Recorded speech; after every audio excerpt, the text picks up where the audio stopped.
여러분 안녕하십니까. 경제 시사 토크 사이다 김영롱입니다. 경제적으로 봤을 때 이슈들이 워낙 많아서 저희들도 참 좋긴 한데요. 우리가 쉬는 동안에도 뭐 트럼프 얘기 그리고 국내에서는 이주열 한은 총재의 연임 이야기들 사실 오늘 새벽 첫 방송 제가 진행하는 방송에서부터 계속 얘기했습니다. 그 다음 프로그램에서도 얘기하고요. 무역전쟁에 대해서 우리가 어떻게 대비해야 될지 워낙 얘기를 많이 해서 이제 슬슬 여러분들도 질릴 것 같다라는 생각에 조금 더 이제 저희 사이다 시간에는 분석이 필요한 기업 이야기를 한번 해볼까 합니다. 어떤 기업 이야기인지는 잠시 후에 공개를 해드리도록 하겠고요. 오늘도 참 여러 가지 이슈들과 함께 앞으로의 전망들, 소식들 준비 많이 했는데요. 바쁜 50분이 될 것 같습니다. 끝까지 함께 해주시고 그럼 경제 시사 토크 사이다 바로 시작하겠습니다.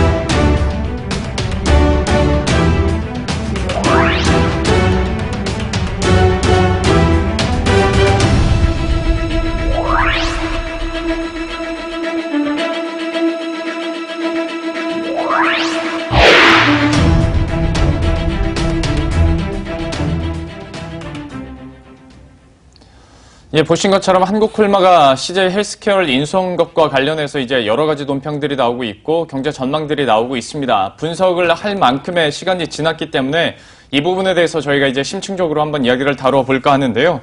오늘 참좋은경제연구소의 이인철 소장 그리고 DB금융투자의 박현진 연구원과 함께 이야기 풀어나가보도록 하겠습니다. 어서 오십시오. 첫 번째는 아무래도 정리부터 하고 가보도록 하죠. 저희가 이 시간 통해서도 CJ 헬스케어를 과연 누가 인수하게 될까? 그때 당시에도 저희가 이제 말씀드린 거는 한행컴퍼니나 아니면 한국콜마 중에서 한국콜마 쪽으로 우리가 많이 시선을 잡고 이야기를 풀어 나갔었는데 실제로 그렇게 됐고요. 그 다음 인수 그 과정까지 어떻게 됐었던 건지 소장님께서 한번 정리를 해 주시고 우리가 넘어가죠. 그렇습니다. 사실 그 한국콜마 하면 화장품 제조사임에도 불구하고 소비자들은 잘 몰라요.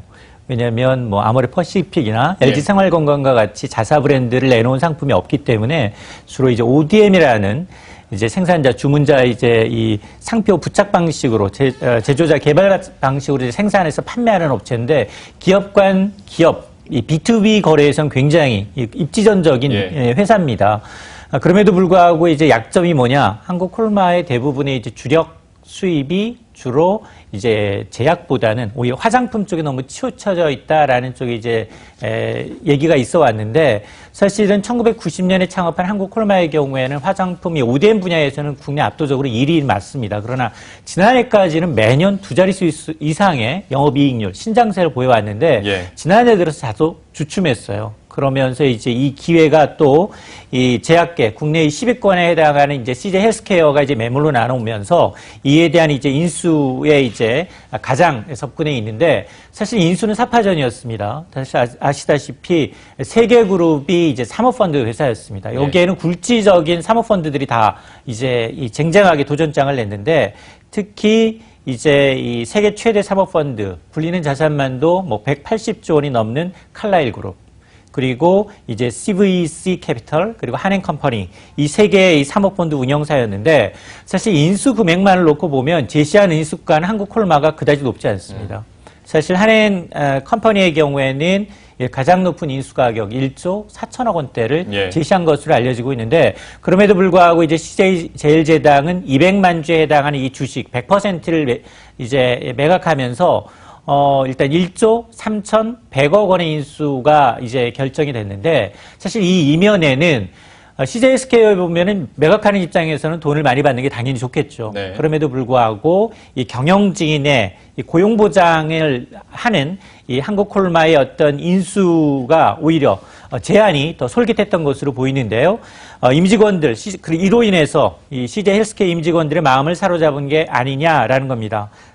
임직원, 특히나 이제 경영진의 경우에는 3년, 임직원의 경우에는 5년 가까이 이제 구조조정 없이 모두 떠안겠다라고 이제 밝힌 점이 마음을 사로잡았고, 여기에다 이제 한국콜마가 이제 자본력이 좀 취약하다라는 지적이 있었는데, 이거는 이 국내 사모펀드 제휴사를 통해서 자본을 조달하겠다라고 하면서 이 자본 조달 약점을 극복한 것으로 보이는데, 일찌감치 사실 가장 먼저 매물을 나올 때를 대비해서 준비했던 것들이 기회했고, 사실 이제 사모펀드의 경우에는 기업이 어떤 선에서 성장할지에 대한 관심보다는 오히려 이 기업을 인수하고 난 다음에 얼마나 주주들한테 최대 이익을 보전하느냐. 예. 기업의 어떤 고용보장이나 이런 측면에서는 다소 거리가 멉니다. 이런 것들이 오히려 어필한 게 아니냐라는 분석입니다.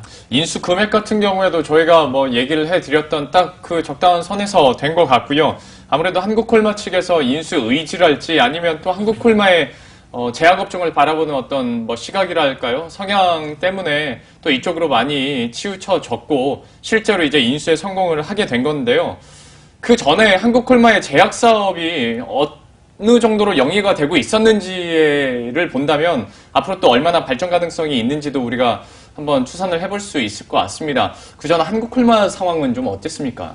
네, 아까 그 소장님이 말씀하신 대로 한국콜마는 그 자체 개발보다는 위탁 생산 쪽에 좀 주력을 많이 하고 있는 기업이고요. 자체적인 영업 조직을 가지고 있지는 않습니다. 작년에 대규모 설비 증설을 강행했기 때문에 가능한 매출 규모는 4천억 정도 된다라고 보시면 되고요. 예. 주로 연고제를 생산하고 있습니다. 반면에 CJ 헬스케어는 수액이나 아니면은 순환계 질환 치료제, 그러니까 고혈압 치료제의 생산을 주력을 하고 있고요. 여기에 매출 비중이 40% 정도라고 보시면 됩니다.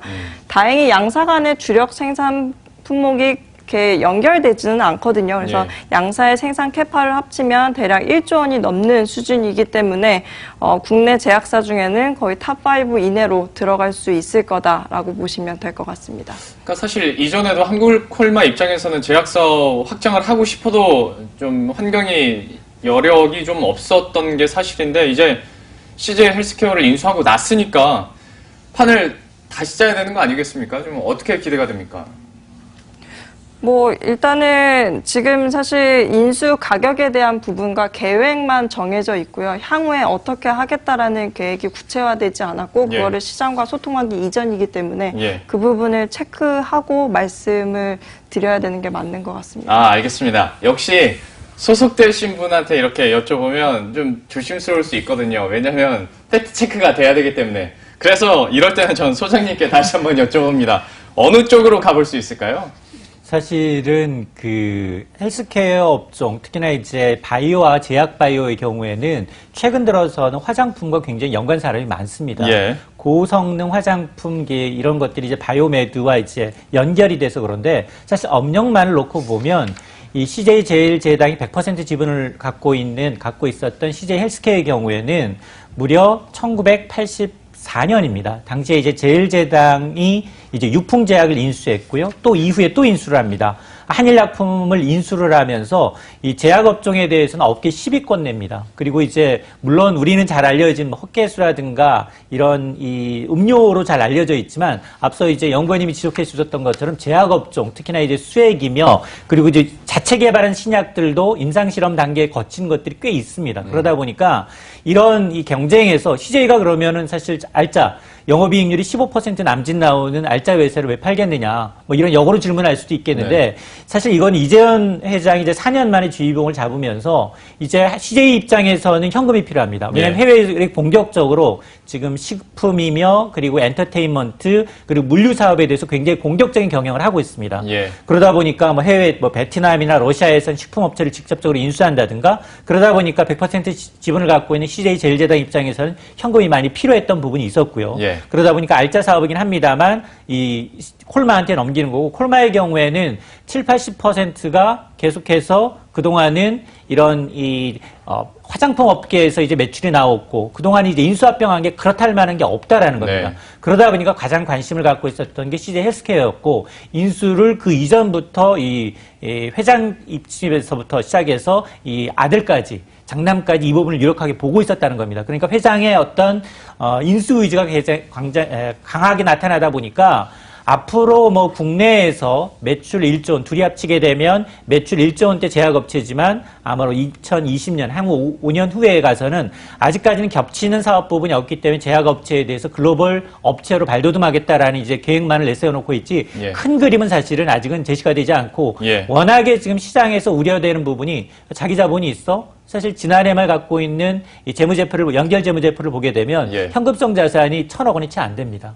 그러면 나머지 한 8, 90%는 전부 다 조달한다는 거, 차입을 해야 된다는 거고, 예. 그리고 재무적 투자자를 감안한다 하더라도 그 재무적 투자자들한테 일정 부분의 지분을 매년 또 인수해야 됩니다. 네. 그런 조건이 걸려 있기 때문에 이런 이제 이 재원 조달에 대한 어떤 이 승자의 저주에 대한 우려가 다소 남아 있는 것도 사실입니다. 이건 어떻게 합니까? 1조 3천억 원은 그럼 어디서 자금 조달합니까? 일단 절반의 경우에는 은행 차입입니다. 예. 그 은행 차입이라는 게 CJ 헬스케어가 워낙 탄탄한 업체이고 지난해만 매출 5천억 원대 그리고 영업이익이 800억 원 이상 나는 업체이기 때문에 예. 당장 그걸 결합을 했을 경우 재무제표상 돈이 남는다는 겁니다. 네. 그러니까 뭐 예를 들어서 한 9천억 원 정도를 이제 은행 조달이나 재무 결합자들한테 재무적 투자자들한테 받는다 하더라도 예. 연간 한 400억 원 정도의 이자 부담은 충분히 감내할 만하다라고 이제 본인들은 얘기를 하고 있는 겁니다. 그런데 여기서 이제 나오는 것이 재무 상황도 좀 부담이 될 뿐더러 신평사에서도 하다 보니까 이것 때문에 좀 휘청하지 않겠냐라는 걱정들을 아무래도 해요. 신용 스프레드가 갑자기 확 확대되기도 했었고 여기에 대해서는 좀 우리가 보수적으로 시각을 봐야 될지 아니면 이 정도는 감내할 만하다라고 보고 계시는지 연구원님께서는 어떻게 판단하십니까? 다들 어느 정도 사실 인수와 관련된 소문이 들리기 시작한 때부터 자금과 관련된 항상 부정적인 그렇죠. 이슈들이 많이 불거져 나오기 시작했었는데 사실 콜마의 컨소시엄에 들어가 있는 세 개의 FI들이 전환상환 우선주 형태로 들어오게 될 겁니다. 예. 이게 한 6천억 정도 될 거고요.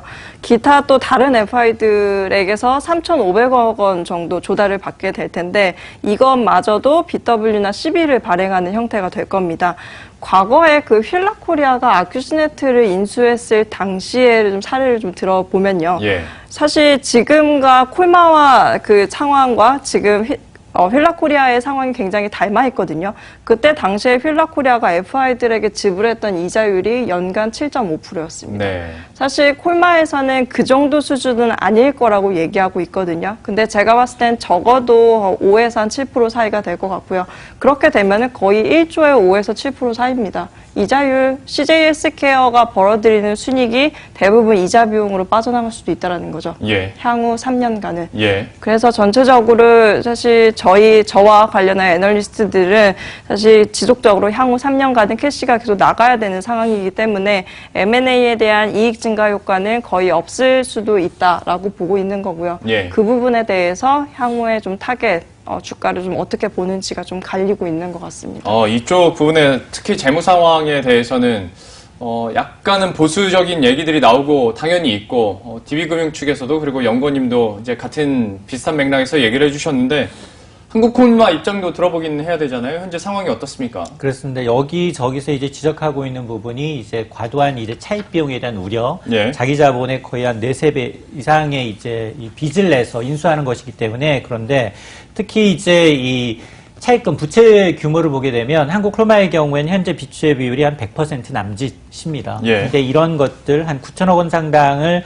모두 이제 차입이든 재무적 투자자의 도움을 받든 이럴 경우에 부채 비율은 212% 정도니까 한 2배 정도로 뛴다는 겁니다. 예. 이 부분에 대해서 앞서 이제 연구원이 지적하셨습니다만 CJ 헬스케어가 벌어들이는 돈, 벌어들인 영업이익 정도는 이제 비용, 특히나 이제 이자 비용으로 감당한다 하더라도 이런 이제 특히 이런 제약 사업의 경우에는 신규로 투자하는 금액이 어마어마하거든요. 예. 그래야지 나중에 미래 먹거리를 내세울 수 있기 때문에 이런 부분에 대한 우려가 남아 있는데 그런데 한국콜마의 경우에는 어쨌든 이 단숨에 몸집이 커진 만큼 들어오는 이제 영업이익도 있고 이제 당장 이제 CJ 헬스케어가 인수합병으로 인한 이런 이제 영업이익이 들어오는 부분이 있기 때문에 대출금과 이자를 갚는 데는 별 문제가 없다라고 이제 해명을 하고 있는 거고 특히나 이제 가장 눈여겨보는 건 시너지입니다.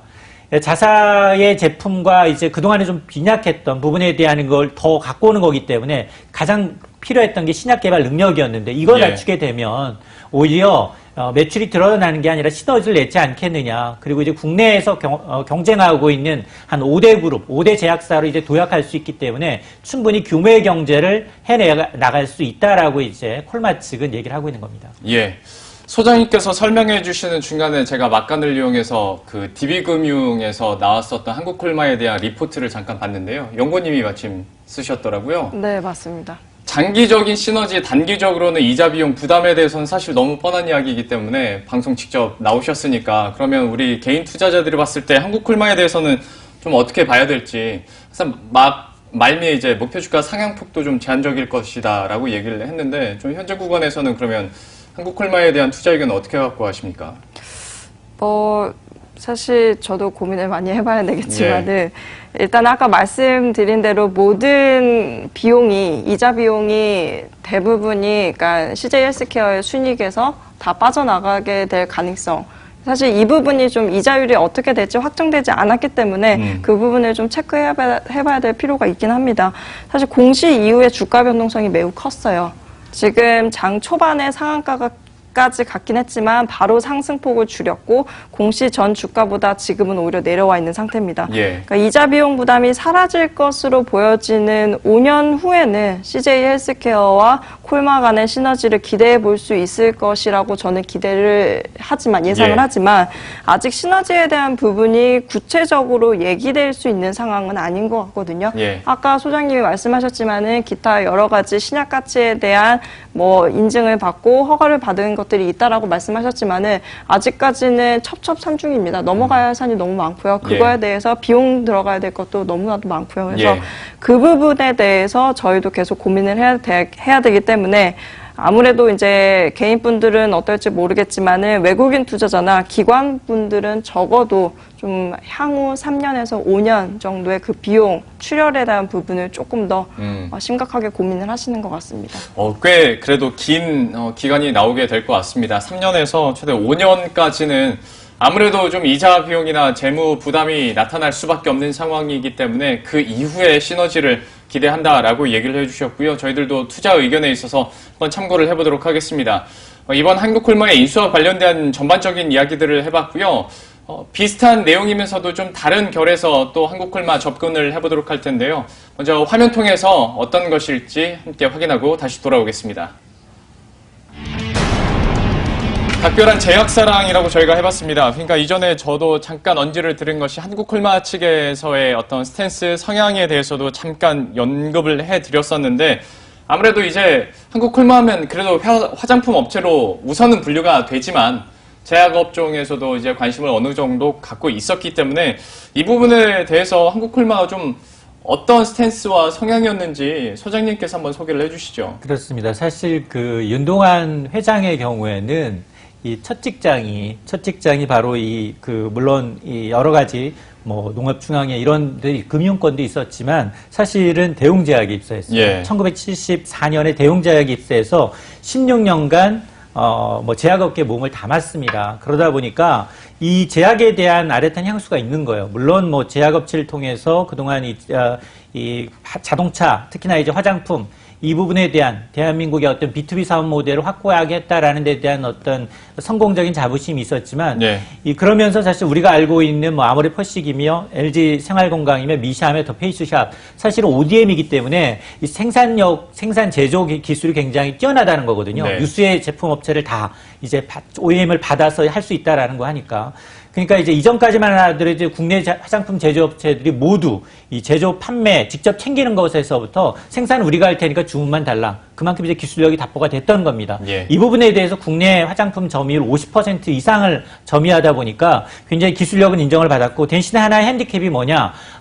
앞으로 계속해서 이제 화장품이라는 게 바이오, 제약과 연관되고 그리고 이제 음료, 이제 건강 기능식품 이렇게 이제 좀 먹거리를 조금 세분화할 필요가 있는데 이 부분에 대해서 고민이 있었던 겁니다.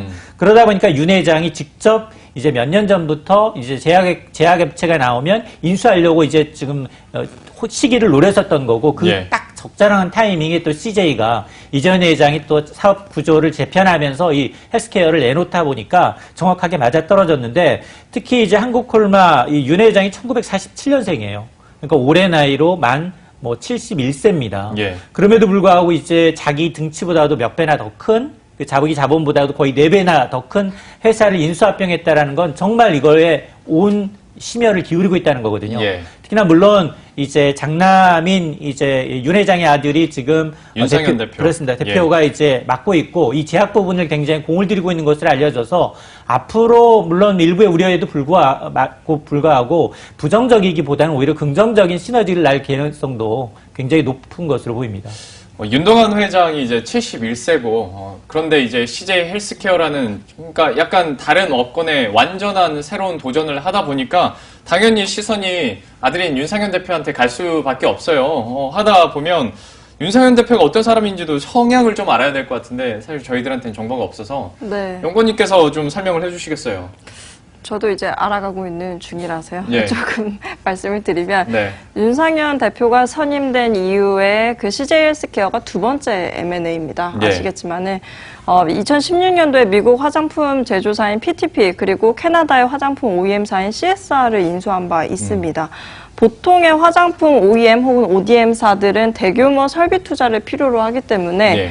제조업 기반 산업이라서 차입의 의존도가 굉장히 높습니다. 예. 아까 말씀하신 대로 부채 비율이 거의 많은 100% 이상을 네. 보통 가져가는 편인데 한국콜마는 항상 순현금 상태를 유지한 이례적인 케이스거든요. 예. 지금은 상황이 완전히 바뀌었습니다. 일단은 신속한 의사결정이 눈에 띄고요. 또 과거에는 안정적이고 보수적인 분위기였다면 현재는 굉장히 공격적이고 성장에 대한 니즈 혹은 필요성을 많이 느끼시는 것 같아요. 그게 윤상현 대표님의 스타일이 아닐까 싶고요. 예. 그래서 전체적으로 콜마가 지금 뭔가 침체기 아닌 침체기로 보여질 수 있습니다. 최근에 화장품 업종 내에 있는 기업들이 사드와 관련된 역풍을 맞았기 때문에 예. 거기에 조금 더 한계를 느끼셨는지 혹은 화장품과 그 제약 간의 시너지를 고려해서 이러한 선택을 한 게 아닐까 싶고요. 향후에 이 부분을 어떻게 안정화시킬 건지를 좀 계속 초점 삼아 보시면 될 것 같습니다. 예, 아무래도 경영권이 이제 바뀌면서 뭔가 좀 새롭고 큰 이슈 변화를 주고 싶은 것이 그들의 마음일 수도 있겠는데요. 과연 또 CJ 헬스케어 인수로 인해서 어떤 시너지와 또 한국콜마의 위상이 더 높아질 수 있을지 한번 지켜보도록 하겠습니다. 한 가지만 더 이제 소장님께 여쭤보고 싶은 것이 생각해보면 한국콜마 같은 경우에도 비상장사까지 끼게 된다면 좀 지배구조가 복잡해지거든요. 맞습니다. 이것도 하나의 숙제가 아닐까 싶은데 어떻게 보십니까? 이런 제약 제조업체의 경우에는 워낙 원료며 부품이며 가져야 되는 제약사가 워낙 많습니다. 네. 그러다 보니까 상장사는 별로 없고 대부분 비상장사하고 지분이 굉장히 높습니다. 특히 여기다 보면 이 금감은 이제 전자공시를 보게 되면 올해 1월 말 기준 이 한국콜마 홀딩스라고 지주회사가 있는데요. 오늘과 지분이 거의 절반에 가깝습니다. 예. 그리고 이제 홀딩스의 이 지난해 하반기 기준 이 한국콜마의 지분, 가장 이제 매출 의존도가 높은 콜마의 지분은 22%, 그리고 콜마 B&H의 경우 56%, 이 두 곳만 상장사고요. 나머지 18곳이 비상장사입니다. 특히 장남 윤상현 씨가 거의 뭐 이 가업을 이을 것으로 예상이 되고 있는 게 이 지분율을 보게 되면 이 윤 대표의 경우에는 한국콜마의 최대 주주인 이 이 콜마홀딩스의 사장을 겸임하고 있고요. 예. 거기에다가 이제 홀딩스 지분도 윤동환 회장이 30%를 갖고 있다면 이 윤상현 회장도 18%를 갖고 있기 때문에 거의 2대 주주에 해당하거든요. 네. 그럼에도 불구하고 한국콜마의 경우에는 전체 뭐 지분 48% 정도가 외국인이 직접 지분율을 보유하고 있어서 화장품 업계 관련된 가운데에서도 외국인 지분율이 높은 편에 속하거든요. 예. 그러다 보니까 앞으로 한국콜마가 CJ 헬스케어를 인수해서 사실은 관건은 R&D예요. 이 얼마나 미래 먹거리를 잘 이제 성공화시키느냐. 예. 사실은 이 정말 R&D 투자한 그 돈이 수조 원이라 하더라도 이 그 신약이 성공하는 확률은 한 자릿수 내외예요. 네. 그러니까 이걸 어떻게 성공하느냐가 이런 이제 승자의 저주를 벗어나서 정말 윤 회장이 생각했던 30년 만에 제약업체로 발돋움하는 그런 계기가 될 것으로 보입니다. 예. 그럼 마지막으로 하나만 더 연구원님께 여쭤보겠습니다. 한국콜마가 그러면 주가상으로도 그렇고 주식시장에서 다시 한번 좀 믿음을 얻으려면 어느 부분부터 시급하게 해결해야 된다고 보십니까? 일단 일을 저질렀기 때문에 예. 이 부분을 어떻게 잘 다듬을지를 봐야 되겠죠. 무리를 해서 실제 CJ 헬스케어를 인수를 했기 때문에 이제는 한국콜마의 본업이었던 화장품 OEM 사업보다는 오히려 CJ 헬스케어에 대한 가치가 더 중요시 혹은 한국콜마의 전체를 얘기하게 될 수도 있습니다. 이자 비용 부담은 아까 얘기 드린 대로 매우 커지겠지만 이후에는 사실 어떠한 성장을 보일지 기대되는 이유가 결국 CJ 헬스케어가 가지고 있는 신약 가치인 예. 거거든요. 투자자들은 아마 한국콜마를 볼 때 화장품 OEM사라는 프레임에서 벗어나서 제약기업으로서의 기업 가치를 좀 다시 봐야 될 필요가 있을 것 같고 저희가 또 그런 일을 또 계속 업데이트를 드려야 될 것 같습니다. 알겠습니다. 이 부분에 대해서는 저희가 또 궁금증이 생길 때마다 한번 연구원님 모시고 이야기를 또 해보도록 하겠고요. 마지막으로 소장님께서도 마지막에 이제 뭐 지배구조나 경영 투명성에 대해서 얘기를 해주셨는데 여기에 대해서는 앞으로의 뭐 방향성 어느 것이 올바르다고 보십니까? 사실 이제 공정거래위원회가 이런 이제 지주회사의 자격 요건을 점점 강화하고 있습니다. 그러다 보니까 지금 사실 M&A 아니라고 굉장히 막대한 돈을 썼음에도 불구하고 예. 홀딩스의 입장에서는 어차피 밑에 있는 자회사들의 지분을 높여야 되거든요. 네. 실제로 지금 공시를 통해서 한국콜마 홀딩스가 한국콜마의 지분을 높이고 있습니다. 근데 이러다 보면 사실 시장 투자자 입장에서 보면 이건 뭐지? 현금이 없는 상황에서 또 지분 투자를 또 한단 말이야. 그러나 이거는 공정거래법을 지키기 위한 어떤 수단이기 때문에 투명한 이제 지배구조 관리는 하나의 숙제이고요, 과제이고요. 예. 또 하나는 앞서서 지적하셨던 것처럼 이젠 제조회사가 아니라 화장품 제조가 아닌 미래성장 먹거리인 제약업체로 발돋움할 수 있는 계기가 됐기 때문에 그 시험대에 올라선 거에 이 중심에 있는 건 분명합니다. 자, 얼마나 한국콜마가 재무 부담을 빨리 해소하고 시너지를 낼 수 있을지, 그리고 또 경영적인 측면에서도 투명성을 가져갈 수 있을지 저희가 또 시간을 두고 한번 지켜보도록 하겠습니다. 지금까지 참좋은경제연구소의 이인철 소장, DB금융투자의 박현진 연구원과 함께했습니다. 오늘 말씀 고맙습니다. 예, 한국콜마에 대해서 이렇게 알아봤고요. 현재 들어오고 있는 또 다른 뉴스들은 어떤 것들이 있는지 이슈 파노라마 통해서 함께 확인하고 오겠습니다.